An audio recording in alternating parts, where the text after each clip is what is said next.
என்னடா முரளி இப்படி ஆயிட்ட? எப்படிடா முரளி, என்னடா ஆச்சு உனக்கு? அப்பா அங்க பாருங்க முரளி இப்படி ஆயிட்டேன்.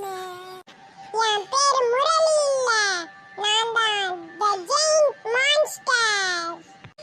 நான் இப்ப உங்களை கடிச்சு சாப்பிட போறேன். லோரி ஓடிடு, லோரி ஓடிடு, இல்லைன்னு அவன் கடிச்சு சாப்பிட்டுருவான். சரி இப்ப நான் ஓடிடுறேன்.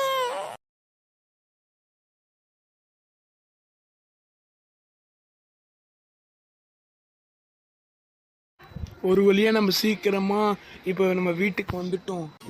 இப்ப என்ன பண்றது? முரளி இப்படி ஆயிட்டானே, இப்ப என்ன பண்றது?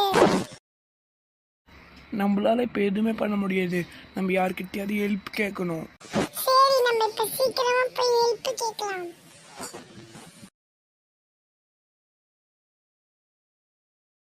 லோரி, இது ஏதோ ஒரு ஹாஸ்பிட்டல் மாதிரி இருக்குது. நான் இங்க எங்கேயோ போய் யார்கிட்டயா போய் உதவி கேட்கறேன். நீ இங்கேயே எங்கேயோ போயிடாத.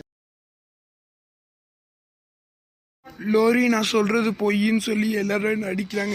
நம்ம முரளி த ஜெயிண்டா மான்ஸ்டர் மாதிரி நம்மள சாப்பிட்றான்னு சொன்னா யாருமே நம்மள நம்ப மாட்டேங்கிறாங்க. லோரி, வேற வழி இல்ல, நம்ம தான் எப்படியாவது முரளிய நார்மல் ஆக்கணும்.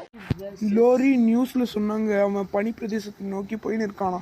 ஏன்னா அவனோட சக்தி அங்கதான் ஒளிஞ்சிருக்காது. நம்ம சக்தியை அழிச்சிட்டு அவன் நார்மல் ஆயிடுவான்னு நினைக்கிறேன். லோரி, அவன் போறதை எல்லாருமே கண்ணால பாத்துருக்காங்கன்னு நினைக்கிறேன் நானு. அப்படின்னா அவனோட சக்தி போய் நம்ம சீக்கிரமா அழிப்போம்.